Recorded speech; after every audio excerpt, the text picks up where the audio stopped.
I'm David. And I'm William. And this is The New Frontier. This podcast was mainly started so that some nerdy best friends could digitally document their frequent nerdy conversations. And honestly, it's really just an excuse for us to talk about Star Wars more than we already do, which is too much. This isn't an act. No.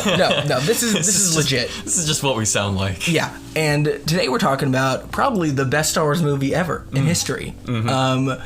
Oh, sorry. My producer just called me. We're not talking about Empire Strikes Back. Uh-oh. We're talking about...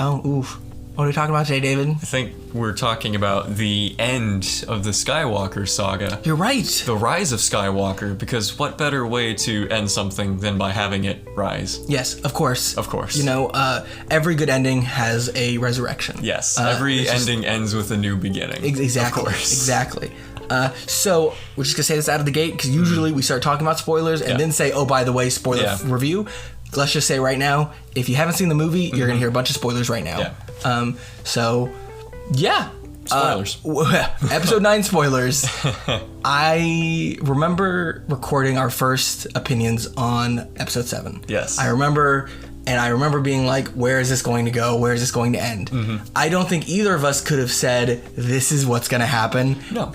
Because the entire movie, I was laughing. Mm-hmm. I thought it was hilarious. Mm-hmm. I had a good time. Yes. Mainly because it was like J.J. Abrams went on a fan fiction website, read what everyone had written, and said, I'm going to copy these, but also write it my way. Yeah. And so that's what we got. He had like the cliff notes of people's complaints against The Last Jedi. Is like, I think I can do something about this. Yep. I can fix that. Yeah. Yeah. Like you said, I enjoyed it. I had a lot of fun watching it. Many laughs were had. Mostly nobody else was laughing except us. Yep. Because I felt like I was in a Star Wars fever dream. Yes. Just so many new concepts that got brought in and thrown around and then thrown out and brought back in, and it's just kind of a mess. But it, like any good train wreck, you can't look away. Correct. And this train wreck had lightsabers. It did. It feels like it was not a Star Wars movie, even though literally the actors, directors, and writers did everything they could to show you it was a Star Wars movie. Right. I was never like, this takes place in the same movies where Yoda does, and the prequels even, and the books. It didn't feel like that. Or even these legacy characters who keep coming back feel like the same legacy characters who were in many beloved movies. Correct. That bore the name Star Wars. Yes. Leia in this movie, no disrespect, of course, to Carrie Fisher, because this is completely not her fault. Yeah. She passed away, and instead of killing her off in the movies the correct way, like they should have in the last movie, they kept her around, and I was like, all right, maybe they have enough scenes of her that it's going to look good. Oh, no, they don't. Literally, she's saying stock lines, and the other character's a monologue. She responds with, that makes sense, or don't do that. And be safe. Yeah, be safe. Come back safely. Like, I'm gonna go do my training and go on a mission. What do you think, Leia? Come back safely. Yes, I was like, Yeah, if anybody is unaware, all of these scenes with Leia were deleted scenes or bonus content that was cut out from the previous 2 movies. So there were scenes and dialogue pieces that were cut that got reintroduced so that Leia could continue on as a character. However, it feels very apparent that these were from the other movies, because you can almost be like, this is when she's talking about the Death Star or Starkiller Base. Yep. This is when Han is leaving. This is when they're talking about their son, and it's her and Han talking about their son. Not, this is Leia giving guidance to Poe and training Rey, because she's just giving like really vague platitudes. And I think we're some of the only people who are saying that this was not well done. Her specifically. Yes. Because I think the reason is, it's a legitimate reason. People really wanted it to be good for her, because it's literally the last film she's probably ever in. Yeah. And reviewers are just like, we're going to shit on this movie like crazy. But let's not ruin her legacy. Yeah, we'll respect Carrie Fisher. Correct. I think the biggest respect to Carrie Fisher was the flashback scene. Yes. Where she's actually shown doing the Jedi training. And Correct. they've got the young CG versions of Luke and Leia, and they're dueling, and there's training. And it's like, this actually does feel very respectful to the character. Does it make sense in the context of the previous two movies? Not at all. No, but that scene itself was pretty cool. Yes. I like how this movie, episode 9, was like, all right, guys, you know how Leia flew through space and everyone complained how it didn't make any sense because there was no setup? We're going to give you the setup, and it won't make any sense because it didn't come before. And it's also like, oh, Luke was training her, but she gave up because she wanted to work on her son. Okay, what the hell? Like, all right, great, I guess. But she was close to finishing her training? She was close to finishing. So she's like almost a Jedi Master. She was basically a Jedi Master. She got a premonition. What exactly was it that her son was going to fall to the dark side or something like that? Yeah, and so she decided to stop, but she also knew that her lightsaber would complete his story. It was odd. It was really odd. The introduction of that entire thing was awkward because Luke takes the lightsaber with him and ghosts Luke. We're just jumping all around. Yeah, that's okay though. That's okay. Because the movie jumped all around. and it retconned a whole lot of things. Because the Luke we saw in Last Jedi definitely would not have taken his sister's lightsaber. No. Nor would he have gone looking... Okay. Luke and Leia knew that the Emperor was there because they were looking for the Sith planet artifact. So why would he be looking? No, yeah, why were they looking? Yeah, right? Like, he was looking before he abandoned everyone and went to the island. So they were like, this is Luke's last known coordinates. Which, okay, if that's true, why did they not go there in episode 8? Right. Because they're like, oh, we gotta find... Or even episode 7. They're like, where's Luke? Where's Luke? I was like, all right, we'll start where his last known coordinates were. In episode 7, when they're like, yeah, Luke Skywalker's missing, Han starts talking about... how Luke exiled himself, but according to him, he says the people that knew him best thought he went to go and search for the first Jedi Temple. So in 7, we're told he went looking for the Jedi Temple because he had just failed at being a Jedi Master. In 8, Luke's like, I came out here to die because he was very emo. Yes. And then in 9, it's revealed that before that, he and Lando, of all people, decided to go on an adventure to find a dagger. For not many reasons. We don't know why he's looking for the dagger. Maybe he was going to the Sith planet to defeat the Sith that were defeated already? Yeah. Who knows? I like to think that this movie is a bunch of plot devices, and on their own, they can't work, but they're like, this dagger helps with this holocron, that's not a holocron. Not a holocron. Luke went there, but it's not because of that, it's because of this, and then this is happening. There's 2 of the holocrons, because Kylo's got one. And Leia's got a lightsaber that Luke took with him. She was a Jedi Master. Yeah, she was a Jedi Master, but she stopped. Yes, but she can train Rey. She can train Rey. And she can't use the Force. Correct. So it's like all these 50 million plot things wouldn't, if you took one out, the movie wouldn't work. And they honestly should have had just a better script, but instead they're like, to make what we want to work, we need a billion things that are insane. They needed to set up so many things for this movie, because what we talked about in the previous 2 movies was it didn't feel like the stories were going anywhere. Like, there wasn't much of a point. Like, why is the First Order here? What's their point? What's the state of the galaxy in? What are the stakes to this trilogy? Because all we were shown was it's just, here's a couple of First Orders. They blew up some planets, and now it's just the First Order and the Resistance. We don't know what anybody else is doing. We've already seen planets blown up. And so that really, even in episode 7, you're like, okay, I know they're going to be okay, you know? And with this one, they're like, okay, we've kind of like blown it because pun intended. They're like, we kind of blew it because we've already had massive world-ending stakes. How do we top that? Okay, what if every Star Destroyer had a Death Star on it? Wow. Then, you know, that's cool, right? And I'm like, what? I told you this. I think episode 9 should be titled No Stakes. No Stakes. Or All the Stakes. Like, because there are no real stakes.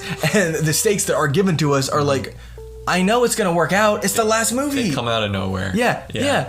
This, a lot of people are saying this, but this was a much better beginning to a trilogy than it is an ending to a trilogy.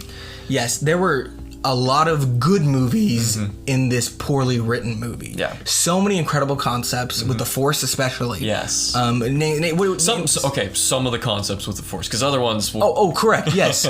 So tell me some of your favorite new concepts that the Force... So the one thing that they seem to have actually kept from The Last Jedi was the Force connection ability. Force Skype. The Force Skype, yeah. As far as it goes in The Last Jedi, we see water droplets appear on Kylo Ren, and we see that they are able to make physical contact.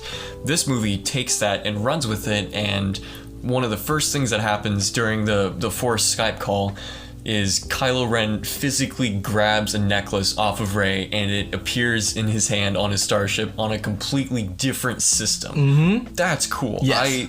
Because if you're talking about the Force being this all-powerful energy field that binds everything in the universe together, that seems like it fits. Yep. Being able to, move something across the universe just like that. I bought that very well. And you know what? Do you know what that kind of does now? I just realized this. It fixes people's random complaint about Leia with the dice, right? Because he was able to hold something. But still, okay, no, never mind. That doesn't fix it because the dice disappeared, right? The dice do disappear after Luke died, which doesn't make any sense. What the hell? But this also kind of does help Vader choking people on completely different ships, too. Yes, that's true. Yeah, so I think that's pretty cool. Yes. And then they use it creatively in the plot. They actually use it for Kylo and Rey to learn information about each other, their whereabouts, the Vader mask falling, and a lot of different things like that. And then it has the really good payoff where they pass the lightsaber to each other. That's cool. Yeah. If they would have built that up over a couple movies, the payoff would have been incredible. Yeah. Once again, this is like all three movies in one. It's honestly probably the best payoff in this entire trilogy. Yes, even though it's only been in 2 movies. Yep. What's the aspects of the Force that we do not like in this movie? I don't like that Finn can sense things now. Yes. It appears that way more people are Force sensitive. Yeah. And that's a concept that was kind of in the original trilogy of like a lot of people have access to the Force. It was kind of dismissed in the prequels. A lot of people had issue with that, but the sequel trilogy really doubled down on it. On a lot of people get called by the Force, but I feel like this took it a step too far and people got compelled by the Force. Like Finn the script pretty much said that Finn's reason for not shooting was because the Force told him not to. The Force forced him not to, because they do call it a Force on why that entire platoon stopped, because that's not a calling of the Force. No. A calling of the Force is Luke, on Tatooine looking at the dual sunset, the binary sunset. That's a calling. Putting down your weapons is a compulsion. Yes. It's different. Like to be like not able to shoot something, because it just, I didn't particularly like that. And it was very meddling of the Force. It was. It's like, I feel like the Force is supposed to be a neutral balance in the universe. It can be used for good or bad, right? I mean, I'm probably brutalizing. Because there's the light side and the dark side, and there's the conflict between the two, but I don't think the Force has ever been more actively trying to change events than it was in this sequel trilogy. Correct. And I think the reason was the writers were like, okay, now how do we get them to do this? Let's make the Force make them do that. Yeah. Because then we don't have to explain it in a more logical way. Yeah. Which is a bummer. So I guess let's talk about the biggest bummer. What was your biggest bummer in the movie? Oh boy. There was a lot. There's a lot. Yeah, please, honestly, if you have one, go ahead, because I don't. The obvious bummer is Palpatine, but the more I think about it, I think one of the saddest things was I would have rather Billy D. Williams not been in it, because he was wasted, and he didn't even act like the original Lando, and it just, I was like, really, like, I don't even feel like it's him. Only the creepy parts where he's like flirting with Leia. He's like, "Tell Leia I said hi." Yeah, it's like, yeah. Don't do that. Her husband just died. Correct. Don't be creepy. I was like, is the only thing Billy D is like remembers about being Lando is that he hit on people? And I was like, okay, dude, your character's a little more than that. There's no flirting in Return of the Jedi. Like I feel like he didn't even like mention Han's name once. Did he? I feel like not really. Yeah. I have no idea. Oh, okay. No, I know what my biggest letdown is. Rey's retconned parentage. Because I loved the idea presented in The Last Jedi that her parents were nobodies. Because for once in the Star Wars universe, you didn't have to be related to somebody in order to be important. Mm-hmm. That's a cool message. So I'm not disagreeing, but like, wasn't Anakin also kind of not related? Yeah. I know there's the argument that Palpatine like kind of popped the kid in, but then that would make like Luke Rey's uncle. Yes. Would it? Okay. Wait. No. No. Yeah. No. Because if Anakin is in a weird way the son of Palpatine, I said weird way. Like, because if he immaculatized her, so that's technically his like son, right? I'm not saying I believe that. Weird force rules. Yeah, weird force rules.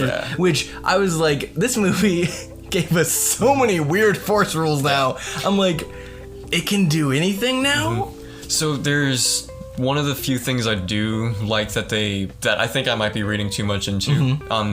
Because they're pushing a lot for the genetics of the Jedi, where if your parents have the Force, you probably have the Force. So, and even specific abilities to them, it seems. Yes. So what I think they were trying to do with Rey's sudden ability to heal people, by transferring life essence and all of that explanation or whatever it was, I think they tried to link it back to Plagueis' ability to keep people from dying. Mm-hmm. So if that's what they were trying to do, bravo, because that's kind of subtle, and for once we had something subtle maybe happen. But going back and then retconning Rey to be cosmically important because of her parentage, or her grandparentage, is disappointing. Because I think reasonably they could have explained that Kylo just couldn't read her correctly and her parents were somebody if they were going to go that route. Yeah. But instead they went like the insane route and they were like, oh, Kylo was right because he couldn't tell. Yes, but he couldn't tell because the grandpa was somebody. Right. But you think he would be able to sense like the most evil Sith in the universe inside of her. Because apparently Luke and Leia did. Yes, of course. They retconned that Luke and Leia knew that she was a Palpatine. I mean, that's why they mentioned it to her none of the times. 0 times, yeah. Jeez. I think it's a problem with mystery box storytelling. It's a combination of the problem of mystery box storytelling and then too many cooks in the kitchen. Because J.J. Abrams set up his mystery box with Snoke, and who is Snoke, who was Rey, who are all these people. Rian Johnson said, no, that's kind of stupid. Let's try to do something different.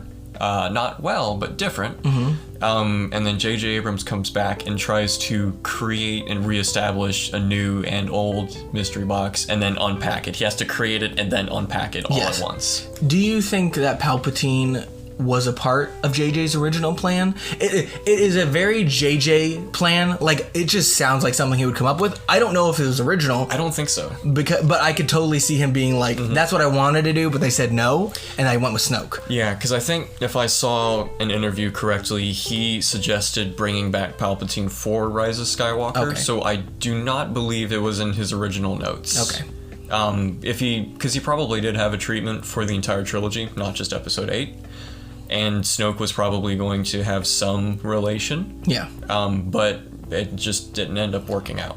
Did you personally think that Palpatine acted like Palpatine? I honestly did not get the same vibe that I did from the original trilogy, or even the prequels. Yeah. I was like, I get he died and has come back as like a clone, I guess, but it didn't even act like him or talk really. Yeah, we don't know if that's original Palpatine's body or if it's a clone. I think what they're trying to do was he dropped all pretense of being anything but an evil Sith Lord. Yeah. because he's not the Emperor, he's not a senator, all he is purely now is Darth Sidious. And if that's what they were going for, it kind of worked, but at the same time, it's very different from how we'd last seen him. Correct. I do love everything aesthetically that they did with him. I loved how dead he looked, and then him floating on the ceiling contraption is cool. Visually, I loved everything they did with him, except his like lightning in the sky. We'll talk about that later. Yes. Jeez. In a better movie, if they had started with Palpatine from the beginning, it would have been stupid. But it would have worked better than what they did. Yes. I think it's just I don't know. Palpatine for me, it's so random. It's very random. It's so random. It's like that means technically he was the villain in all 9 movies. Yes. Technically, because this movie claims he is the master of Snoke. There were 2 clones of Snoke in a jar, by the way. And they both had the same scar. So it's like, what is there a problem with the cloning process? So it's like, great, Palpatine was the big bad for 9 movies, which makes it kind of uninteresting. What if instead we bring back Snoke as the baddie, and we do establish that there is the ability to clone characters with the Force, and we can even tie in Snoke with Palpatine, like maybe that's Palpatine's son, and because of weird dark side Force experimentation, the Sith sorcery that we were starting to see, that's who he became horribly disfigured. Like, I think that would have been a cooler way to integrate, and then we're not just like bringing Palpatine back out of left field. We still keep Snoke as kind of the big bad. Yeah. I would have even been okay with like some ham-fisted explanation where that wasn't him on the ship, and it was like Luke projecting himself, where he didn't actually die, he just faked his own death because he was projecting himself, because why would he be there anyways? Right. That was one of our complaints with that movie. It made no sense that he was there. It really didn't. One of many. Yeah, oh, yes, one of many. But I think I love how the other 2 movies made more sense story-wise, even if we didn't particularly like them more. Yeah. This one made the least amount of sense story-wise. What I'd said to you last night is The Rise of Skywalker is my favorite movie of this trilogy, even though it is objectively the absolute worst.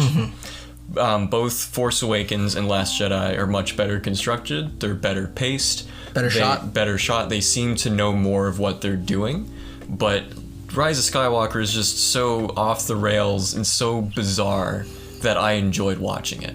You know, I think even the acting was better in the other 2 movies. And I'm not even talking about Leia, because that's a thing. Yeah. But I think even Kylo was better acting in the other 2 movies. And it's just weird. I would say that Rey was better, but she just became an asshole all of a sudden. Yeah, as soon as she got any sort of wind that, you know, her grandfather was evil, she just changed completely. She like ditched the group multiple times. Like she considered abandoning herself on Luke's island of all. I was like, what the hell? That makes no sense. Luke, quote unquote, didn't know the stakes and abandoned everyone. So that's his excuse, right? Yeah. But she literally knows there is nobody left fighting for the Resistance. She knows there's no hope. She knows that the Empire is coming back. Yes. Excuse me, the Final Order. Yes, the Final Order. Back. Yes. Order 67, as it were. I would have loved this movie to be titled The Rise of the Final Order. Just like, what the hell? The Final Order would have been a better title. Oh, it would have been, yes, because The Rise of Skywalker does not make sense until literally the last couple seconds of the movie.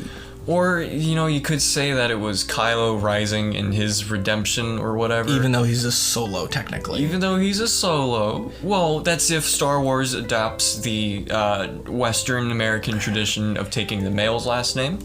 You know, as far as this goes, title-wise, I think you could have literally named The Force Awakens, The Rise of Skywalker, and it would have made as much sense, if not a little more sense. More sense, because then you know that, oh, actually it's a Sith Lord rising. That's not good. Yeah, right? and this movie could have been called The Force Awakens. Yeah, and it still would have made more sense than The Rise of Force Skywalker. Awakens, or The Force possesses all the Jedi. That's a title. This, honestly, you know, I love that we're messing around with titles right now, because I think this title, The Last Jedi, would have been a better title for this movie. Last Jedi. Because literally, right now, unless Ezra's out there somewhere, He's not she dead. is the Last Jedi. He's just off in space with his Purgle whales and Grand Admiral Thrawn.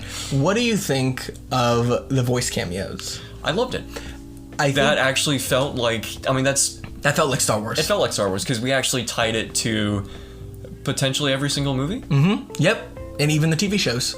Even the TV shows, because we got Qui-Gon, we got Mace Windu, we got both Obi-Wan Kenobis with Ewan McGregor and Alec Guinness, we got Yoda, we got Kanan from Star Wars Rebels, we got Ahsoka Tano from the Clone Wars. It was good. Yeah. Oh, we got Hayden Christensen. Yep, that was really cool. Yes. I Bring balance to the Force, as I once did. I think I've said this to you, and you've said it to me multiple times. There are so many good moments, seconds, scenes that would have worked in a movie that wasn't this one. In a better movie. It's a better movie, and it's a bummer because there were 3, maybe even like 4 good movies somewhere in here, and they were just like, let's cram it all together to make people happy, and it didn't totally work. Yeah, this either should have been the start of a new trilogy, or if you watch Jeremy Johns' review, like we did, make an episode 10. Break convention. We don't need Star Wars trilogies. If you needed another movie to do damage control and to set something up, just do it. Yeah. It's fun. Do it. Do it. I can't believe they brought that back. Who okayed that? My favorite twist is that Hux was worthless. The only bad guy that literally lasted through the 3 movies, besides Kylo, was worthless.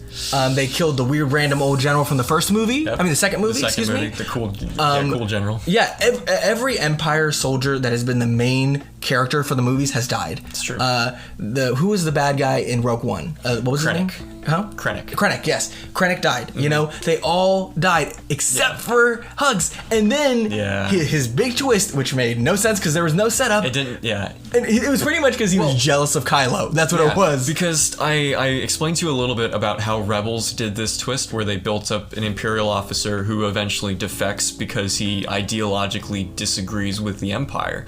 Here, Hux is like, I don't really care about you guys, or he didn't care about the Resistance, he just wanted to kill Kylo Ren.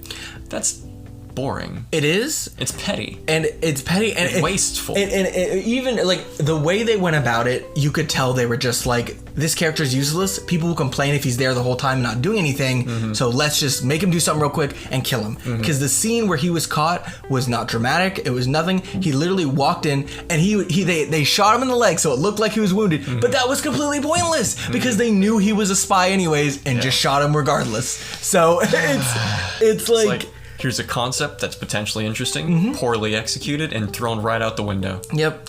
I would have preferred the Empire spy, the Final Order spy or whatever it was. I would prefer the spy be anybody else. Anybody. Even DJ. That would have been a twist. You know, you're like, oh my gosh, the guy who betrayed us in the last movie did it to get in with them, and now he's helping us.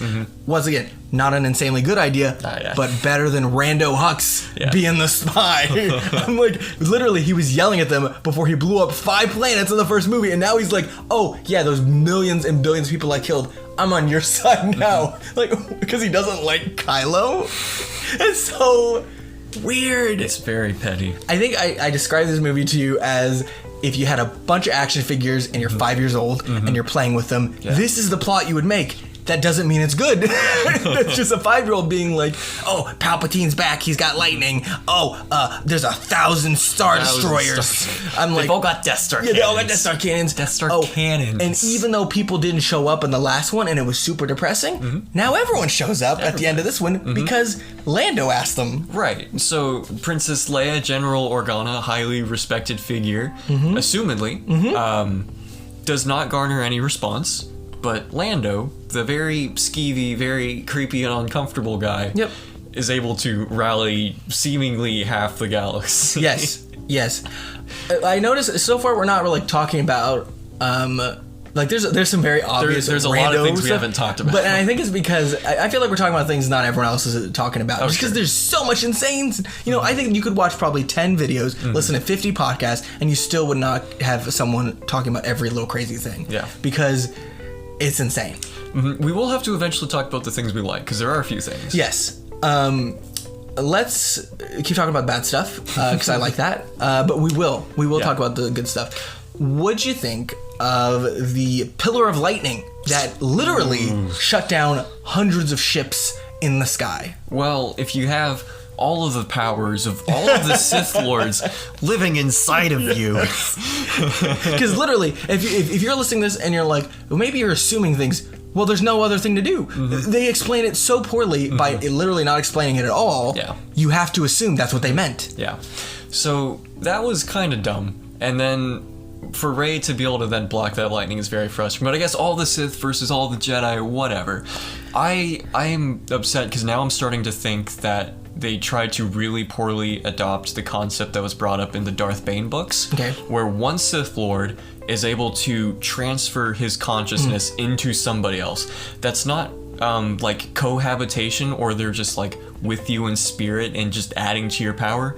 It's forceful possession where you are now this person. See, I think saying that's a poor like a version of that, a poor man's version of that, I think is giving them too much credit, because I think they honestly did this out of their own stupidity and not trying to reference something. There was a lot of other parts where they tried to reference stuff, I'm sure, but this was not one of them. I think it was just like stupidity. the fake holocrons. The fake holocron. That's like, it should have been a holocron. Because I was like, it's a pyramid. It's a Sith-made thing that looks like a holocron. Yeah. It's not one of those. Oh, it's a wayfinder? Yes. Oh, and the planet of the Sith is not. It's not anything we've heard before. Yeah. It's not what has been established in Rebels as, hey, guess what? Here's Moraband. In old canon lore, it's the homeworld of the Sith. No, instead it's the Exxon Seagull or Exegol. I think we... Which has a permanent storm on it until the Emperor's killed, and then the storm goes away. And why do the Rebels not need the... I don't get it. I think that it's weird how Mandalorian, Rebels, Clone Wars, all of these shows have brought up so many new concepts, and none of the movies have really attempted to use them. No. Even stuff you don't particularly like the balance of the Force, where literally in space there were two people, a dark side and a light side, keeping balance within the literal Force. Yeah. And I was like, okay, weird concept. Time travel exists. All these things exist. But you know what? Palpatine's back. Palpatine's back, and his granddaughter's the main character, and that's how it's gonna go. And they don't, like, if they had alluded to him doing sorcery, Sith sorcery. Yeah. Wow, that's actually kind of funny. Sorcery. If they had alluded to more than just him repeating the exact same line from Revenge of the Sith, I can't speak today. But like where the dark side of the Force is home to many abilities some would consider to be unnatural.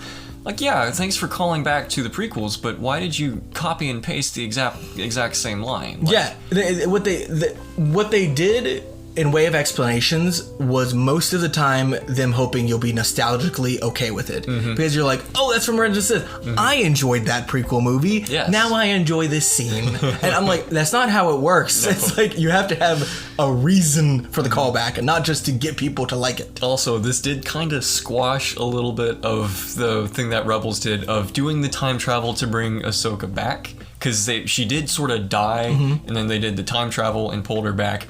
But since we heard her with all of the other Jedi cameos, she's died. She's dead. She's dead again. And we don't know. Maybe they'll give her a show. I would be okay with that, because she actually became a cool character. Because Obi-Wan is getting a show, and it's not even a show. It's like 6-episode miniseries. And I was like, great, do that for other Jedi or Sith. That's cool. Yeah. One more horrible thing, and then we'll start talking about some positives, I think. I personally hated the fact that it doesn't matter if you're dead or not, because you will come back. You will come back, or you'll be a Force ghost that can literally touch solid matter. Because like Luke was picking up the lightsaber. He stopped the lightsaber, and then he took a good jab at the Last Jedi. It's like, you shouldn't disrespect the lightsaber. And then Chewie's dead, and then, okay, they're sad-ish, but don't also care, and then he's also alive. C-3PO's memory was wiped, but then it was given back by R2-D2. It's like, Palpatine was dead, but obviously he's back.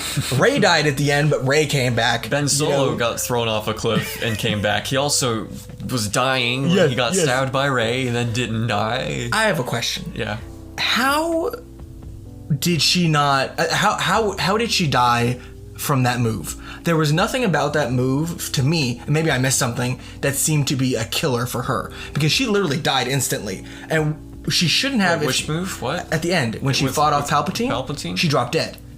What killed her? I don't even remember. Yeah. Like, she did the double lightsaber, and then he didn't stop electrocuting his face off. That was a cool effect, by the way. Everything to do with the aesthetic of Palpatine, super on board with. I don't remember what hit her. Yeah, I honestly think she just was drained. Did he explode and then that knocked her out? I don't remember. I think she was drained, which She makes lost no the will to live. Yeah, it makes no sense because the only reason she died was so that Kylo would die at the end. Right. That was it. Because that completes his redemption. Correct. It also shows that they had a kiss, which was disgusting and didn't need to be there. Very awkward. And it kept her from kissing Finn, kind of. Yeah. Which also was really awkward that it didn't happen because he tried to tell her at the beginning he loved her when they were about to die. It's like the worst. It's one of the worst subplots. It is. Especially in this movie. I didn't like it in the first movie. No. I didn't like it in the second movie. They put Rose in there. And then now I love that everyone was like, okay, even to Disney was like, stop harassing Rose. Yeah. And I guess they were like, you know what? This is how we get them to stop harassing her. We just do what they want. We put her barely in the thing. She gets like 2 lines. I know. I was That's like, it. listen, the solution is to write her better. Yeah. It's not to take her out because she's a good actress. She's a good actress. It's not. I mean, what the hell? Again, never harass an actor for their performance. Correct. That's terrible. Don't do it. We harass the screenwriters. Yeah, correct. Don't harass. Yes. That was a bad joke. That was a joke. I mean, look how it's affected.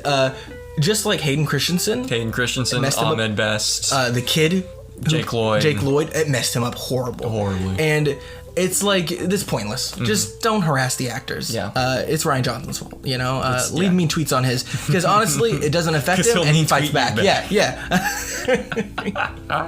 So we made it 36 minutes with literally just complaining. Okay. Who was your favorite character in this? I was movie? about to ask you. Let's say it at the same time. 1, 2, 3. C3PO.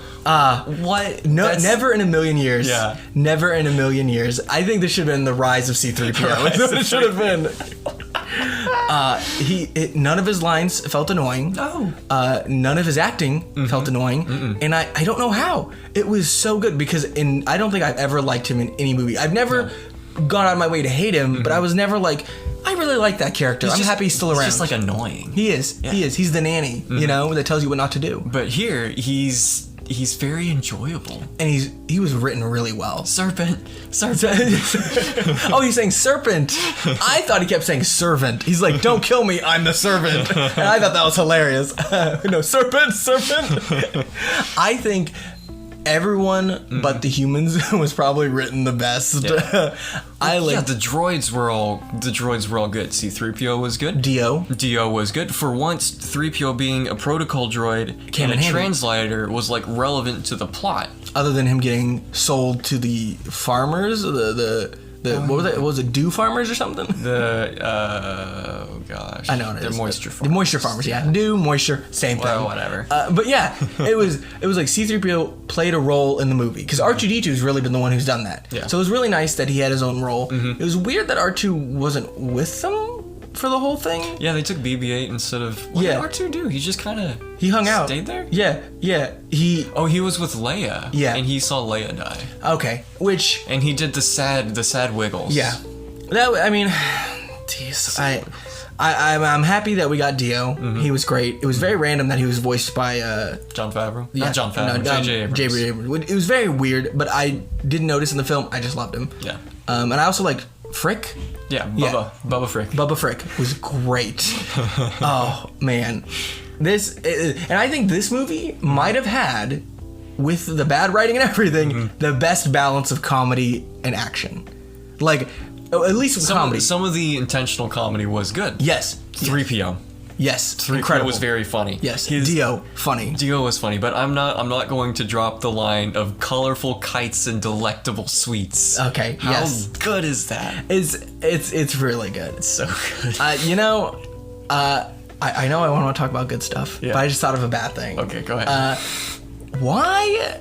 I guess it's maybe because of all the scenes they had in the other movies, because Poe and Finn and Rey have this weird love-hate relationship now. And especially Finn and Poe. For like 1 minute. Yeah, it's never there, and then yeah. suddenly it'll come back for a split second where he's like, "You're not Leia," and then Poe's like, "Yeah, I know," and then Finn's like, "Yeah, it's apparent every day." I'm like, "What the hell? What is this?" Because this is the first time we've had all three of them actually share screen time and Which I liked. together. Which finally Yes. only took 2 movies. Yes. But yeah, so at the beginning, Rey and Poe were yelling at each other because she damaged BB-8, he damaged the Falcon. And then they get buddy again.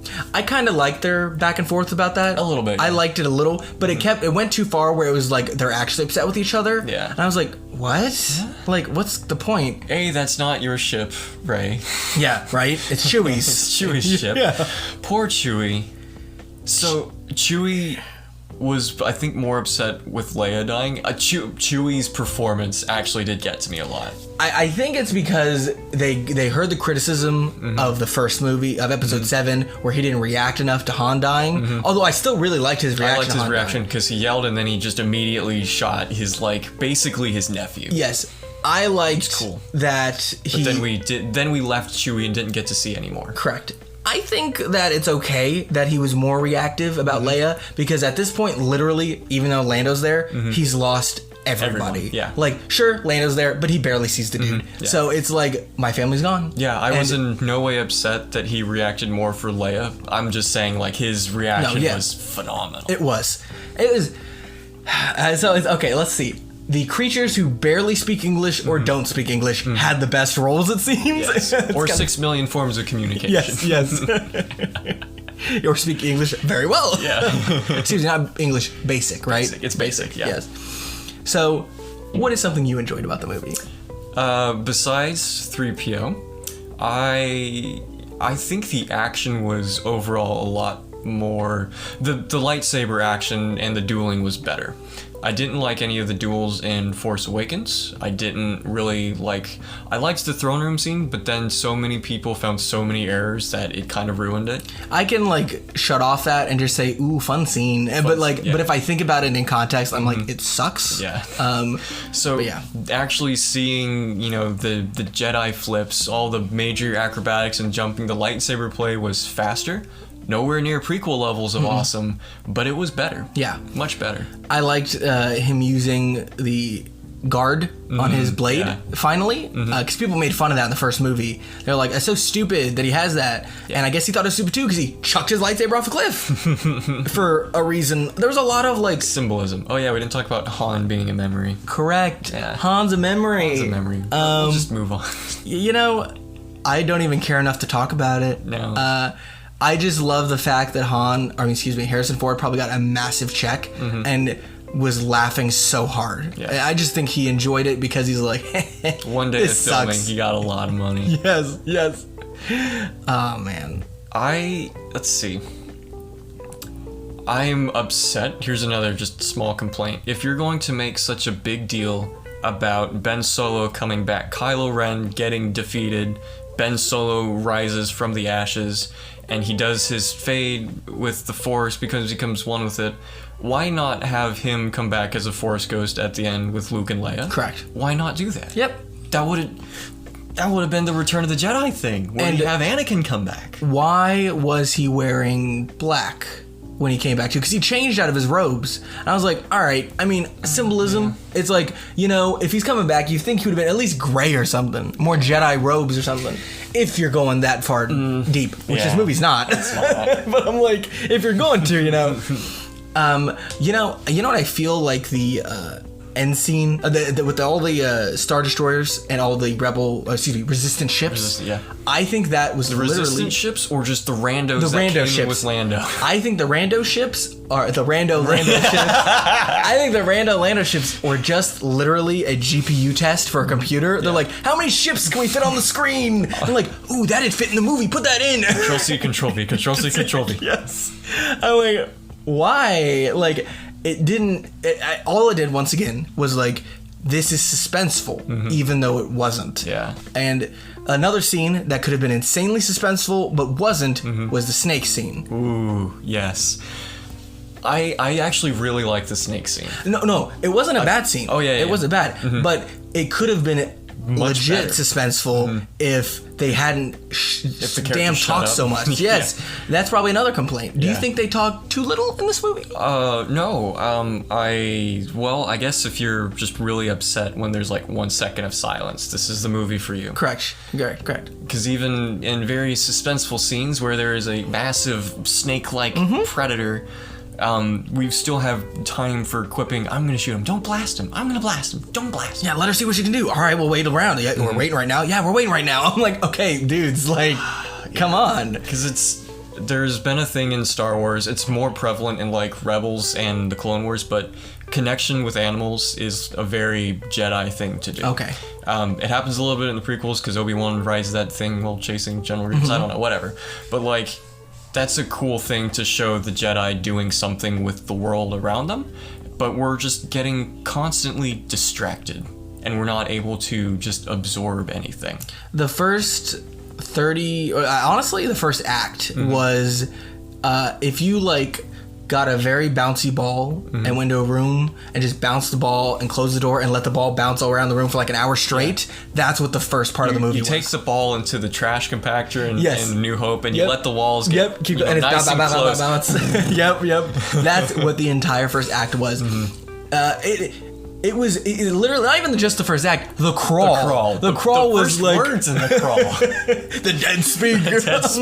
I was like, this is the worst crawl I've seen. But then like, the movie contradicts it because it's like the dead speak. Palpatine has returned and sent out, like, he's beamed out information to the galaxy. But no one knows that yet. But nobody knows it, and the Resistance finds out because of a spy who is Hux. Like, nobody ever hears Palpatine speak. Yeah. Which is what the crawl says. And I'm very interested to find out, and not interested at all because this movie, I'm interested, like, why was Kylo Ren looking for the Sith, not Holocron? Like, why was he looking for that? Well, so did he get the call from Palpatine? And he's like, I need to find this, and then went to that random planet? Oh, yeah. Like, somehow he knows that either Palpatine is out there or some darkness is gathered at Exegol. And the crawl tells us he wants to go there and kill Palpatine so he can have all the power to himself, which I don't know if that makes any sense. After the last movie? After the last movie, because I thought he kind of freed himself from that in the last movie. But what do I know? I like how either this movie was saying the last movie didn't exist or taking things out of context from the last movie. Yeah. Like, he's like, take my hand this time. I'm like, okay, listen, that was... that's not what it meant then. Yeah. And now you're making it mean something else. Yeah, it wasn't like a marriage proposal. No, like, dude. Yeah, their contact did not have that meaning. No, you could tell with this movie there were so few connections to the past two that the only connections, even to the other movies in the other trilogies, was quotes that were Control C, Control V, copy and paste. Yeah. Because him with Kylo Ren with his dad, Han Solo, literally those lines were straight from Episode 7. Yeah. Half, I would probably say, the lines of Palpatine were from the prequels. You know, I was like, all these characters, you're like, okay, is that your connection? Is that it? Yeah. You know, you can't create a new one, so just tell us what it was. And so they tried to do the thing of like, they talk about certain points of view a whole lot. And it worked in A New Hope and Empire Strikes Back, because everything that Ben Kenobi says about, you know, Vader was a pupil, he turned to evil, betrayed and murdered your father, that works. And he explains it very well in Return of the Jedi. What Kylo tells Rey is your parents were nobodies and they didn't know you were special and they sold you off for drinking money. They try to retcon it and say your parents were nobodies, but they were originally somebodies and they became nobodies. That's like the literal quote is they became nobodies. And the reason, I guess the worst part about all that is she was been trying to find out this the entire time, but she quote unquote knew it the entire time, but just suppressed those memories. Yeah. So like he didn't really reveal anything. No. She was revealing it all to herself through like PTSD. Yeah. And I was like, all right, great. She knew this whole time, so there was no reason for her to be waiting on the planet. Yeah. Like that's not good. No. It's I think the only thing we said we liked was 3PO. Yeah, the droids. I liked the droids, and I liked Frick, and I liked Chewie. Frick. And the girl, that other girl who only ever showed her eyes, was all right. Yeah, she was all right. Anything, and like even her interactions with Poe, I liked. Yes. Like where he was like, he looked at her like, "Hey, we're gonna kiss like everyone else. You want to come here?" And then she's like, "Nope." And he's like, "Got it. Got it. Okay." Okay. If we need to talk about more positive things. I liked the first few minutes where it was Poe, Finn, and Chewie, and that random other guy on the ship of the Falcon. They were all talking. Big slug guy. Yeah. I was like, okay, this feels interesting. New characters doing new things.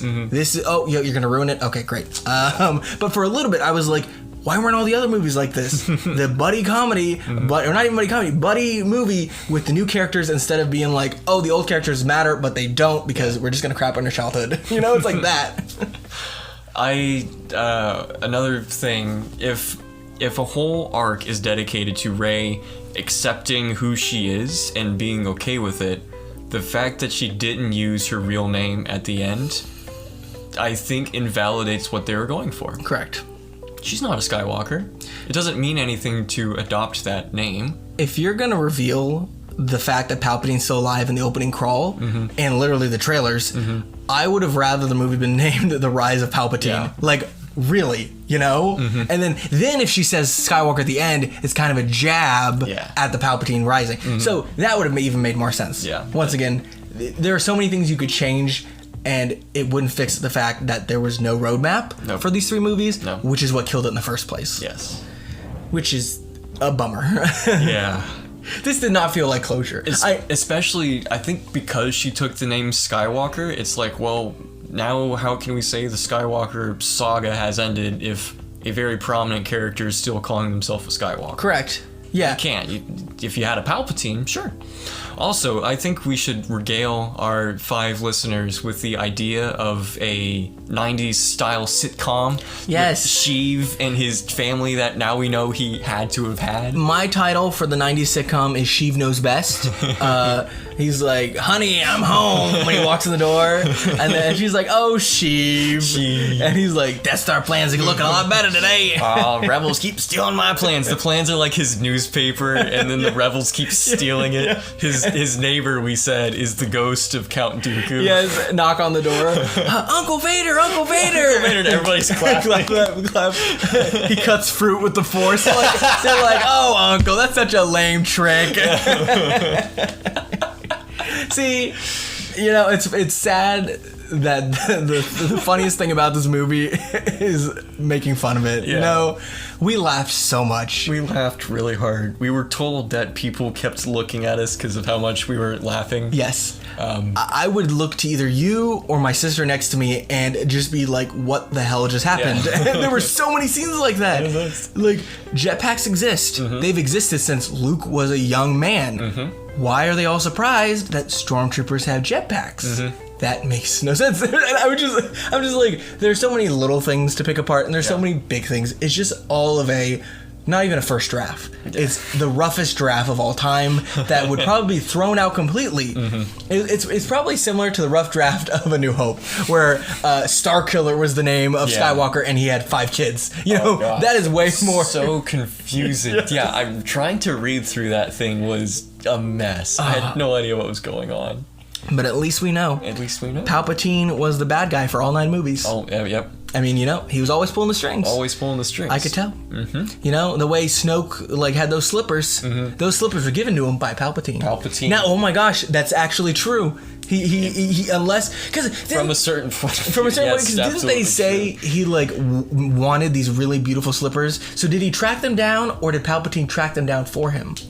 these are the questions we need answered in a Sheev Tells All book. He's like, don't call it a comeback is the name of the book. Don't call me a clone. I ain't no clone. Oh, jeez. It all started with Snoke, and he sucked. There's so many questions that are still unanswered. How bad of a Sith Master is he? Because Dooku died. Maul died, Dooku died. Maul died, and then Anakin died. Snoke died, and technically Kylo died. Yeah. So it's literally everyone he's ever trained has died. Or betrayed him. Yeah. Or yes, correct. Yeah. Betrayal is the way of the Sith, but it's supposed to be, they're still Sith when they betray him. Yeah. All of his betrayals have been from them turning to Jedis. I didn't even realize that there was a betrayal in this movie. Yeah. And it was so stupid. He was like, "You gonna betray me?" And he's like, "No, I'm not gonna betray you." Later, he's like, "Hey, right, let's betray him." And I'm like, "What? Hey, sneak me that lightsaber. Didn't you do this the last movie?" And like, "Oh wait, all the other movies too?" Like, what's the point? Yeah. There's no plan. No plan. It's we were watching episode 7 of The Mandalorian. And that episode, in that 41-minute episode, did more character development and emotional pull than this trilogy has done, I feel. The sequence of rebuilding IG-11, excuse me. Yep. Fantastic. Yes, like, it's a bummer that everything but the movies, Star Wars wise, is technically doing better at being Star Wars than it. Yeah. And the only assumption I have with that is it was too big of a bet. They were too worried to mess it up that they messed it up. Yeah. They played it too safe by messing it up. Yeah. I guess this is what it is. They played it too safe, and then they overcompensated. Yep. And then they're like, "Oh no, time to course correct in our final installment." You can't have 7 play it too safe, then 8 risk it all on randomness, and then a 9 come back and play it too safe, but also risk it all with randomness. Like, you can't win the world. So many things got introduced. Yes, so many things. So many things. And at least we got a planet destroyed, though. I'm really happy. It's tradition. It's tradition, you know? If planets aren't being destroyed, what's the stakes? That's why the prequels weren't any good. No planets got blown up. That's what it was. That's really it. Yep. I think people would have laughed and got a better reaction if it was Naboo that was destroyed. Ooh. Because, then the Gungans. No more Gungans. No more Gungans. Like, at least I'm fine with the Star Destroyers being more powerful. Like, maybe it's just a stupid powerful cannon that's, just orbital bombardment. Because that's fun. That's different. Yeah, they did that in the last movie. Yeah. Oh, that's true. Yeah, so it's like... so there's no reason. You can't save that part. Sorry, there's no reason. That's out of the window. This movie, one of the things I've loved about all the Star Wars movies is seeing a Star Destroyer in low atmosphere or in space. They look so cool. Yeah. Making 1,000 of those takes away anything cool about it. Yeah. And it makes it literally look like I went in PowerPoint, copy and pasted it on a slide, put a space background, that's it. Well, and we're just left with so many questions of like, how did those get there? How long has he been planning this? Who's running all these Star Destroyers? Oh, no, you know who's running it? The chimpanzees. Oh, that one. There was, I'm not even kidding. It was a chimpanzee alien. It might have just been a chimp. It might have been an actual chimp. But he's really good at welding. He was really good at welding. Although I've never seen a weld that ends with those nice little red streaks. It never. And it glowed. And it glowed. And it was very bright. The point of him to get that helmet back was so he could take it off later. Yeah. Yeah. He kept taking it off. Yeah, he did. He did. What a metaphor. I mean, sure. That's what JJ was going for. Deep metaphors in this movie. I'm going to reveal that deep metaphor I shared with you, that the Last Jedi has like the perfect example of what happened with this trilogy, where Poe has his plan that he hatched with Finn and Rey on how to save the Resistance. Holdo has her plan on how to keep the Resistance alive. Because neither of them communicated with each other, both plans end up failing. Yep. Fully endorsing one plan would work. Fully endorsing the other plan probably would have worked. So, committing to J.J. Abrams' super nostalgia fest, play everything super safe and be predictable, probably would have worked. Or starting out with Rian Johnson's interesting subversive take on Star Wars, if he was not allowed to direct comedy, get that out of here because it was trash. It was. Would have worked better. Yep. It would have been cohesive. Yeah. And because There was no communication, no seeming respect between the directors. Yep. Yeah, right? And if you're going to have a different director like you did for Empire, he was there for the first one, you know? Yeah. So, like... Yeah, Irvin Kershner was there, and Lucas was still writing it. Yeah. So it wasn't like you just had a whole new person come in with no experience from the last movie and didn't even help in it. I did see in the credits of Last Jedi that I think J.J. Abrams was either a producer or executive producer, but that means nothing. No. I heard they brought George Lucas in to look over the sets. Yes. Which may explain a lot. Okay. It was very McClunky. Oh, jeez. So, I this is already an hour. But I think we will eventually do a new tier system, a ranking of Star Wars movies. Yeah. Once we've let this settle in and digest it. Correct. Probably got to watch it another time or two. Yeah. But yeah, that was Star Wars. The Rise of Skywalker. Yeah. Jeez. It's really hard to keep these names straight. It is. So let's say a scale of 1 to 10. Where would you place it? Or 1 to 100, if that makes it easier. 1 to 100. Yeah.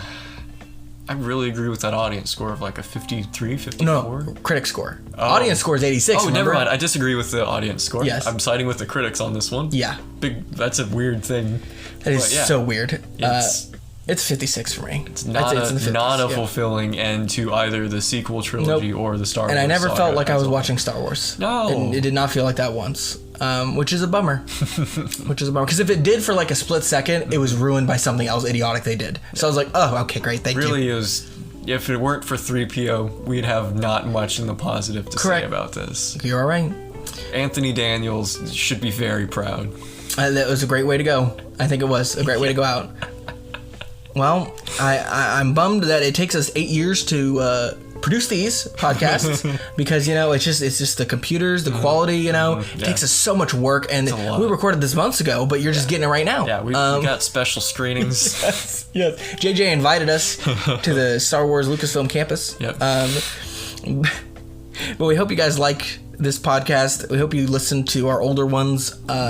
You know, I think we overstepped too much and said we could commit to so many things. I think if we said we could do once a month, it would be a lot more practical. It's more honest. It's more honest with you, and it's more practical for us. Yeah. So we'll rework things, hopefully get that out once a month to you guys. But thank you so much for listening. Thank you for being here, David. May the Force be with you. And as with you. Catholic Church.